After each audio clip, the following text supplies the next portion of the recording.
It's the exact same thing. They're just garbage loans that never should have been made to people who can't pay them back. Yeah. So, Hello, Robert Kiyosaki, the Rich Dad Radio Show. The good news and bad news about money and oil and everything else in the world right now.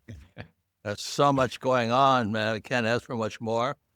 And today, like I always say, I'm in Phoenix, Arizona. It's either heaven or hell. And right now it's heaven, soon to be hell. And a dear longtime friend used to live here in Phoenix, George Gammon. But he wimped out and he went down to Colombia or someplace where the women are gorgeous. And anyway, he's been a longtime friend, but he's one of my go-to guys when I really want to know the bigger picture. And the other thing I like about George is he's an American, although he looks at the world from outside of America. So with that said, George, welcome to the Rich Dad Show. When I first met you, you were talking about inverse yield curves. yeah, And today's issue is private credit. private credit. Yeah, And there's private equity and there's private credit. Plus you have the national debt. Plus you have, what do you call that? Office real estate tanking because they can't pay the loans on those things.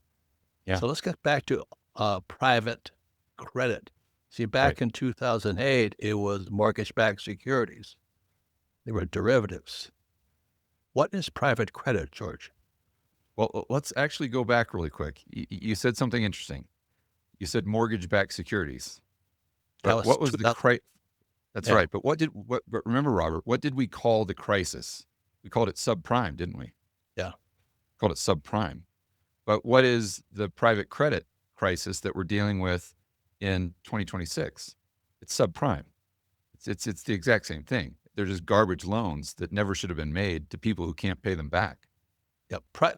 So, Let and I also want to point out before we go any further, the first thing you talked about was the yield curve and the inversion of the yield curve that I've been talking to you about on forums like this and in private and in our private discussions that we have at dinner whenever we're able to meet or whatever.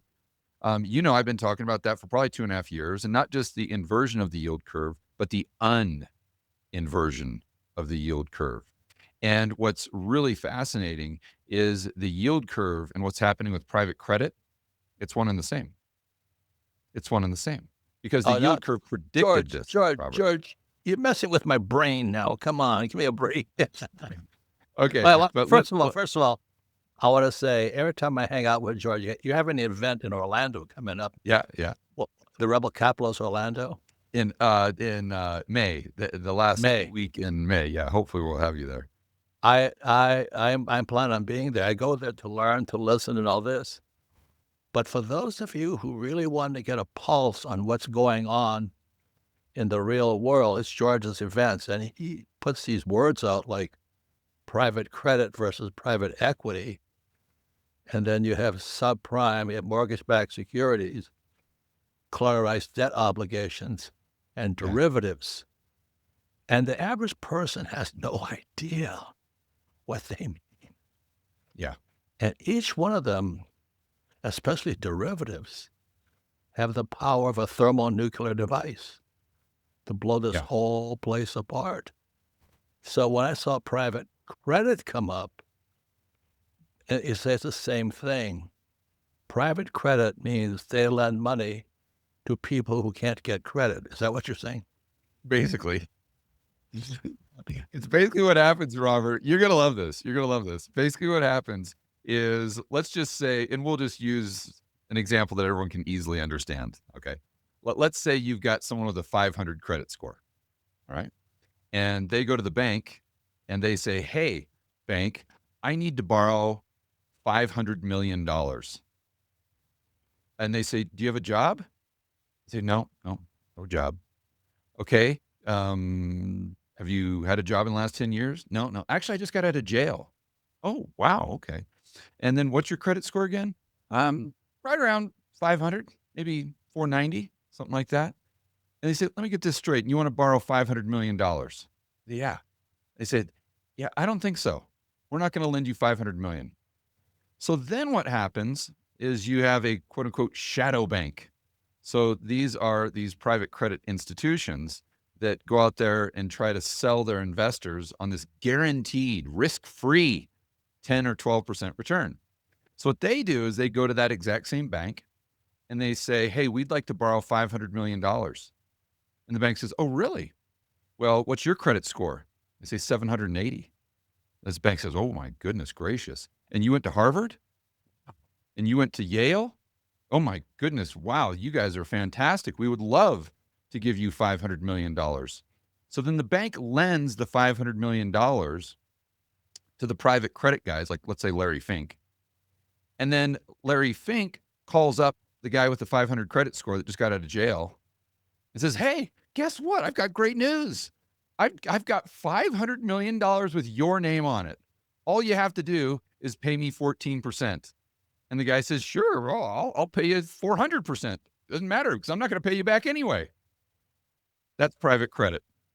And that's what's, and from George, because you know a lot more about this than I do. But that private credit where they got guys with good credit lending to guys with bad credit. Yeah. And that's what's going to bring the banks down this time. It could. Robert, what I want you to do for me for a moment is I want to go through a visual for your audience. And what I'd like you to do is visualize a motor. We all know a car engine. And what is required in that car engine is for oil to circulate, right? So Robert, what happens if the oil, you take it all out of the car or the oil stops circulating in the motor? It freezes. Yeah, you walk. It seizes. Yeah, you walk. You start hitchhiking, right? So the global monetary system, our financial system, and therefore our economy is dependent on not oil circulating, but money and credit. See, money and credit circulating in our economy is exactly like oil circulating in a motor. And what happens is that circulation of money and credit is dependent on risk. So if risk increases due to that phenomenon we'll call it a scam or ruse or whatever you want to call it, that we just described, then that is definitely going to impact banks because they are dependent on that circulation of oil or the circulation of money and credit that is heavily impacted by risk going up due to these bankruptcies. So let's say I got George and myself, two smart guys went to Harvard. We have good credit scores. We borrow private credit, and then we lend that money to people who are less credit worthy. And George knows a lot more about this than I do. But I hear when those guys who are less credit worthy stop paying, that's when the whole engine seizes. And that's our banking system this time.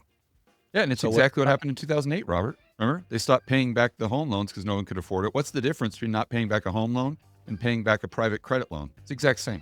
Well, that's why that's why I wanted you on this program, because there's slight distinctions, but the end is the same. We all start hitchhiking. We'll be right back.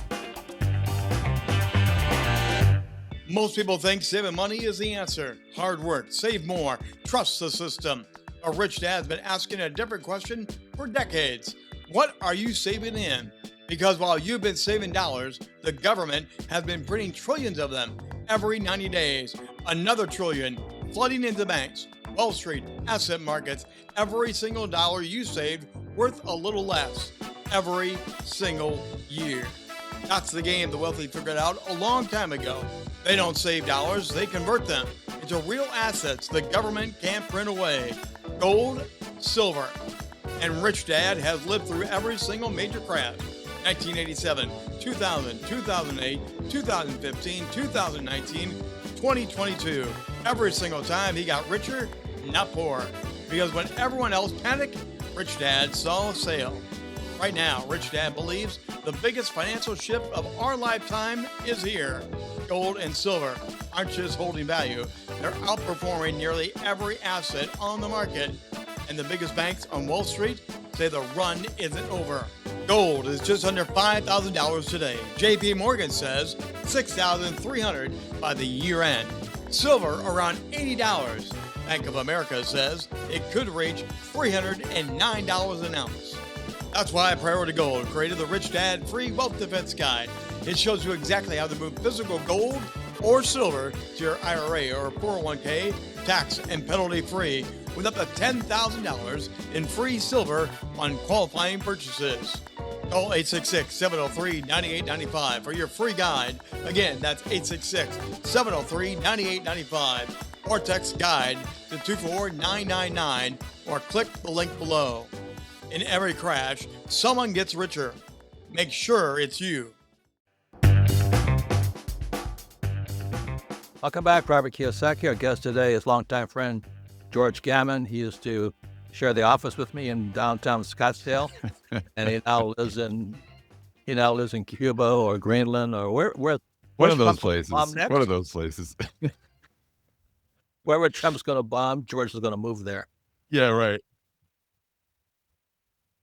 So anyway, George is one of the smartest guys I know, and we're talking today about this thing called private credit. So I'm a neophyte. I'm just cruising around. I hear this term called private credit, and there's a lot of concern about private credit. Whereas 2008, it was mortgage-backed securities, which was derivatives, collateralized debt obligations, MBS, and stuff. All these terms, and they all went bad.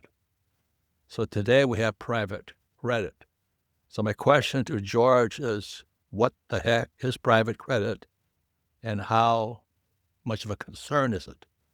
So George, what is private credit one more time? Sure.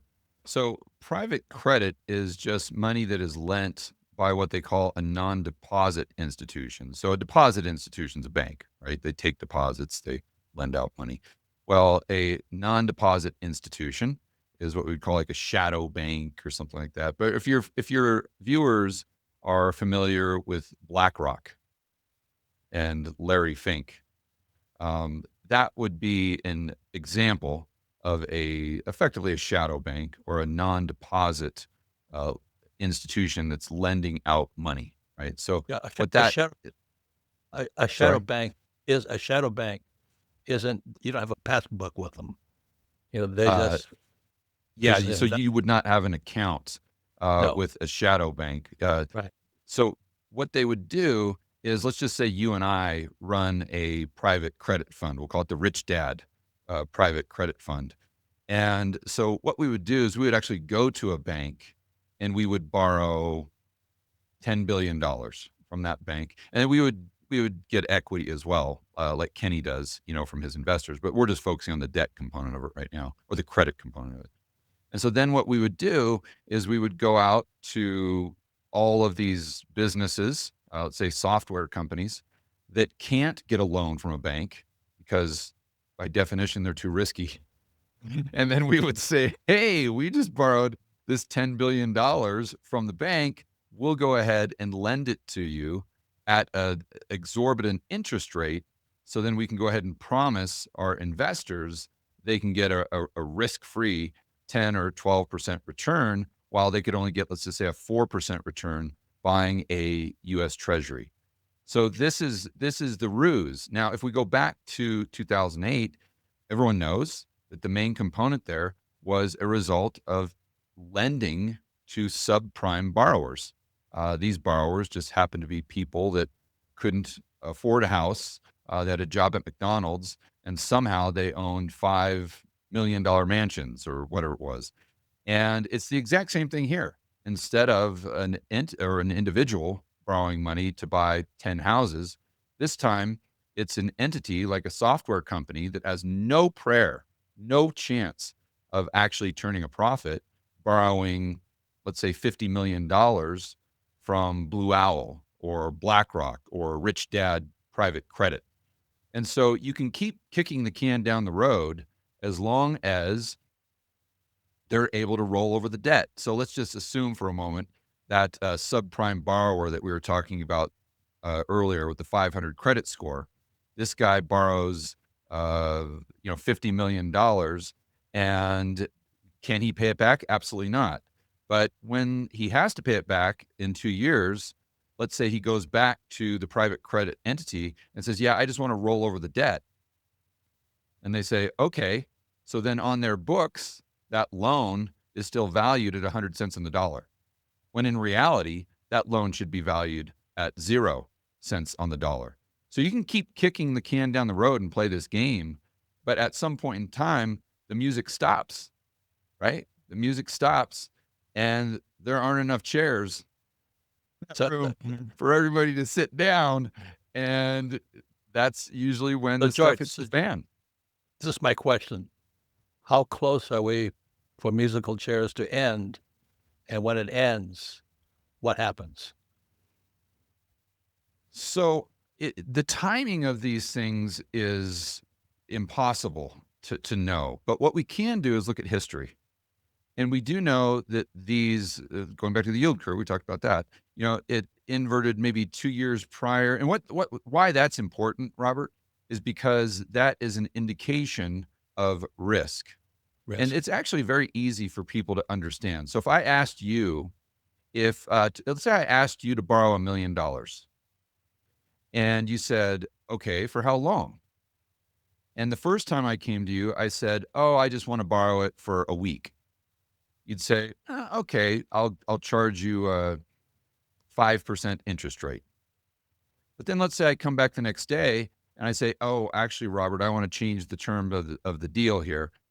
Instead of borrowing it for a week, I want to borrow it for 10 years. You'd say, okay, well, I've got a lot more risk there, so I can't charge you the 5%. I've got to charge you 10%, let's say. So that's how normal interest rate should work. The longer the loan, the higher the interest rate.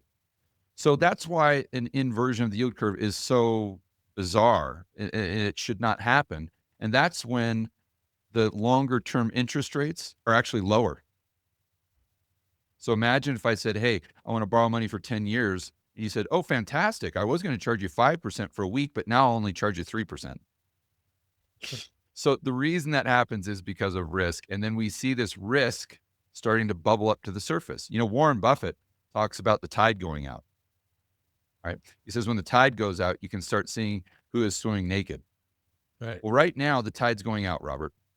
And what I do know for sure is that if history is a teacher, it tells us that the tide doesn't go out and then come right back in.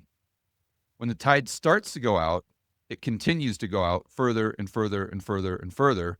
And you see more and more people swimming naked until you get the stuff hitting the fan, like I said earlier. So I would say right now we're probably in inning 4 or 5. Does this play out exactly like the GFC? Probably not, because no two events just happen, in the exact same way, because there's just millions and millions of different variables.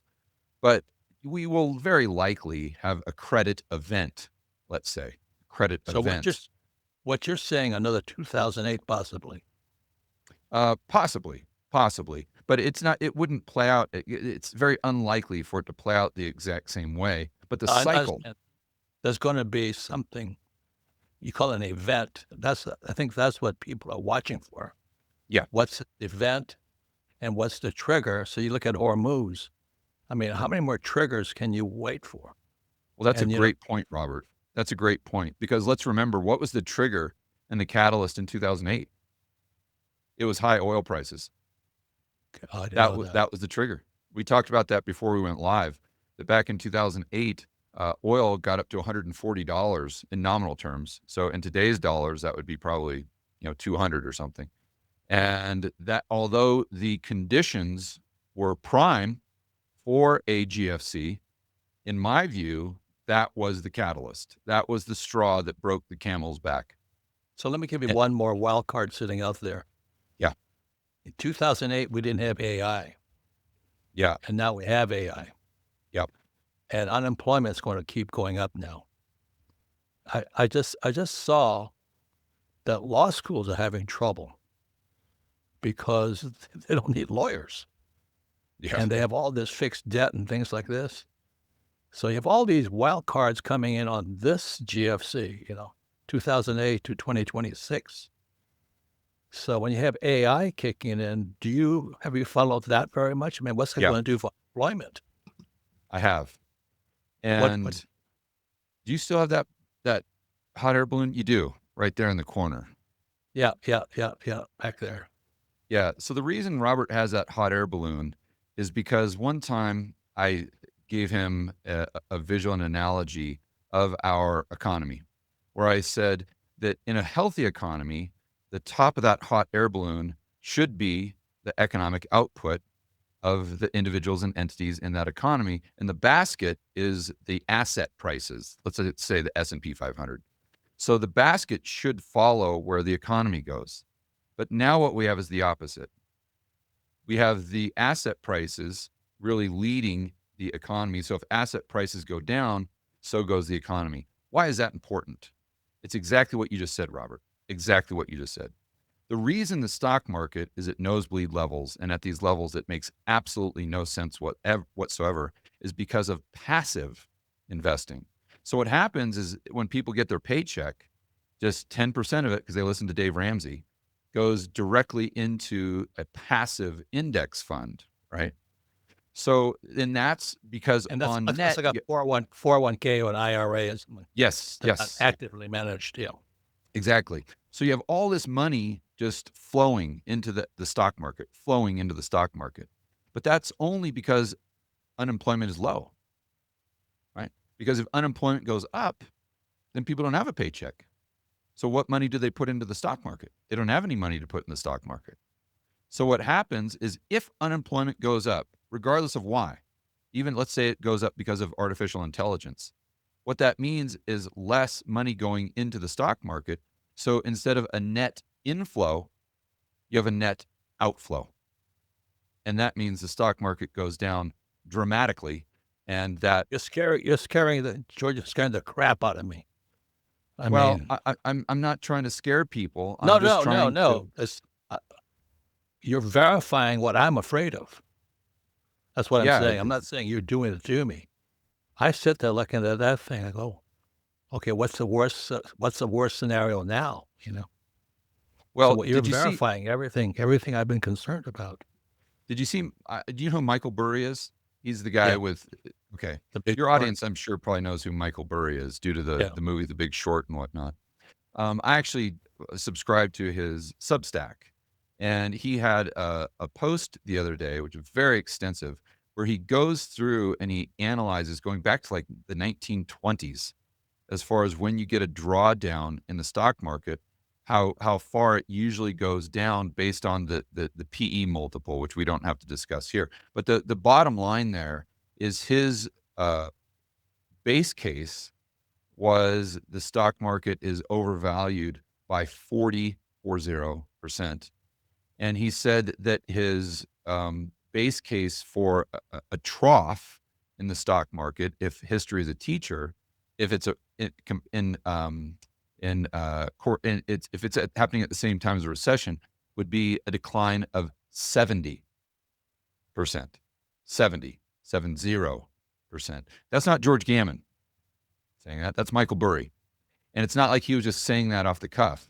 He had decades He's a and smart boy. decades He's a and very smart decades boy. of data to back up his position. So now, is that likely? Again, it's all a matter of probabilities. It's a low probability, but it is still something that people should be aware of. As I've said on your show many times, burying your head in the sand like an ostrich is a very, very poor investment strategy. Yeah. The other thing I'll say this really quickly. This is I wrote a book called Who Stole My Pension? My Yeah. concern, George, this is what my concern is. My generation, the boomer generation, 1974 was ERISA, Employee Retirement Income Security Act, led to the 401k and the IRA. So I was just getting out of the Marine Corps in 74, and Charles Schwab and all these stock brokerage companies have to, you too can be a financial planner. So I went down, this is Honolulu, I went down, and all this guys being financial planners, I said, oh, this is going to be a train wreck in the future, you know what I mean? Because because because most of the financial planners are school teachers, and they know nothing. Yeah. So they're going to tell people how to run their lives in 1974, but also 74 was a petrodollar. Remember that? Sure. So now we have Hormuz. We have the stock market, the S&P at all-time high. And I think you have 80 million U.S. baby boomers set to retire.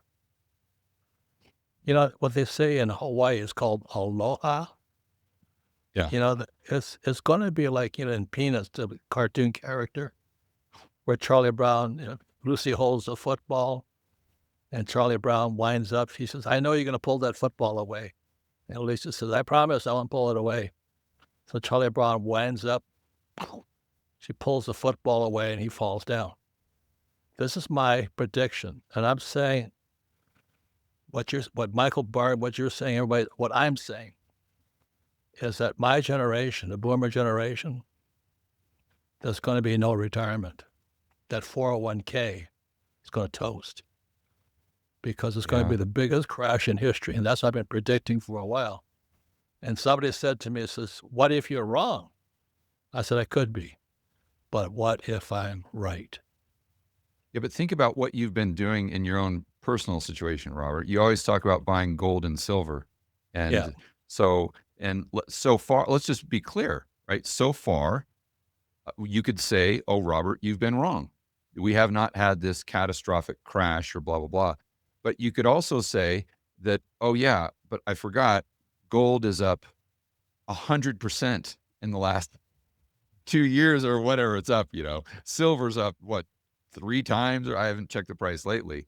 But so my point here is that if you're educated about this stuff and you position yourself strategically, even if you're wrong, and let's hope we all are wrong. I mean, none of us want a catastrophic crash. So even if you're wrong, if you do it strategically, you're still going to come out ahead, just like you have. And so that's why my concern is I look at the homelessness spreading all across the world. And I think a lot of it goes back to 1971 when Nixon took the dollar off the gold standard and the dollar became fake. And so every time we got into trouble, we just printed more money. So that's my concern. That's why, you know, and I'm going to give you one more chance to plug your show, Rebel Capitalist Show, because I'm going to go to your show. Hopefully you let me speak without my pessimistic viewpoints. But I might be able to find a slot for you, Robert. Yeah. I go there to listen to the different points of view. Do you know what I mean? I go out there, I sit there, well, guy said this, guy says that. I don't know if anybody knows exactly what's going to happen, but a composite's going to happen. Yeah. You just cannot keep making money. And if I could use you as an example momentarily, Robert, how old are you? 79. You're 79. Yeah. Just yesterday. Congratulations. Happy birthday. Happy birthday. You don't have to disclose your net worth, but I think the audience can safely assume that it's pretty high, right? I've been in your private jet. Very nice. So what I want to highlight for your audience is that every time Robert has been to Rebel Capitalist Live, which is the live event that he's referring to, at his age, with his net worth, with his brand, with his global notoriety, he is still the first person or one of the first people to show up in the morning for that 8 a.m. speaker. And Robert is sitting right in the front row, in the front row, every single time with a notepad. Yeah. And he's listening diligently to every single word that speaker has to say, even at 8 a.m. And then he stays there the whole day, you know, if he's feeling up to it. And he stays there the whole day. And then he'll go back in the green room. And if he has any questions based on his notes, he'll try to find that speaker in the green room and get them to answer his questions. So if Robert Kiyosaki is doing that, what are you doing? And why aren't you doing the exact same thing? I ask that question all the time, George. I ask that question all the time because people say, well, what if you're wrong about this? The boomers being the first guys without a retirement plan Yeah. at 80. What if you're wrong? I said, what if I'm right? Baby boomers are the first generation without a pension. And look at the homelessness going across the country and the world today. It's shocking. I think, George, we're staring down the barrel of a gun right now. You Yeah. got Hormuz. I remember in 1956 was Suez, and the English Empire collapsed in 1956 with the Suez crisis. And now we have the Hormuz crisis, where the United States is the biggest debtor nation in the world. It doesn't rhyme, but it looks the same to me. And every time we don't have enough money, we print more of it. I don't know how much longer that can last, but this is the GFC 2008 all over again. And I was the guy on Wolf Blitzer saying Lehman is coming down. You know, I actually on tape and CNN said Lehman is coming down, and they came down the next day. So when this next one goes down, that's what I was asking you about private credit, because as you said, it's the same thing, different words. Yeah. So it wouldn't surprise me if we have more bank failures in the future. Well, I was talking to Gerald Salente. I said, what else is going to happen? He says, war. He says, when in doubt, go to war. And you can see it. You can see it. And when I talk to my brothers and sisters, don't you worry about us. Everything will all work out. I'm going, you're 80 years old. What you're going to do is start a new career. Yeah. And then I had an Uber driver the other day. Poor thing. She's going for her third master's degree. Jeez. And she can't find a job. So she's in a gig trade, the Uber. I said, you're going for your third master's degree. How are you paying for it? Student loans. George, you don't have to go very far. Just climb in an Uber and ask questions, and then you get terrified. Yeah. Isn't that the definition of insanity? Honestly. You know, if you've got one master's degree and you can't get a job, you're going to do the exact same thing over and over and over again and expect different results? Like, what are we doing here, Robert? As Marines, I was a Marine pilot in Vietnam. And when we knew we weren't going to make it, it was a tough mission coming up ahead, the Viet Cong waiting for us and all this. So what did we do? I said, start drinking heavy. Yeah. George, I'm looking forward to your event, Rebel Capitalist Live. And where is it again? It's in Orlando. They can go to, we'll give them a link for the description of this video, but I'm sure if they Google it, they can find the sales page to get their tickets. Yeah, they're fabulous. Like you and Kenny put on fabulous events. Fabulous, because it's not you and Kenny, it's the speakers you guys attract. So like I said, I go there, I listen to all these different speakers. I don't agree with all of them. And if I disagree, I'll ask them a question. Because that's how you learn more of. So anyway, I was at one event with Peter Schiff, and Peter Schiff he talks his book all the time, There's only two asses with Peter Schiff, gold and silver. So I meet him one time in Florida, and he says, why don't you buy my gold cufflinks? I said to Peter one question. I said, how are they liquid? Yeah. I'd have to go to a pawn shop and cash in your gold cufflinks. I'd rather have a gold eagle, Yeah. He said, oh, no. And then he wants to argue with me about gold cufflinks. I'm more valuable. What's funny is I'm good friends with Peter as well. And great guy. If you know Peter, you know how accurate that story is. I said, why would I buy a pair of gold cufflinks? Anyway, George, thank you for all the years of friendship, and this is our time. Likewise, buddy. Happy birthday. Happy birthday. Semper Fi, my brother. Semper Fi. Semper Fi, Semper Fi. Thank you. I'll see you in Orlando. And we'll be right back with a final word from Rich Dad.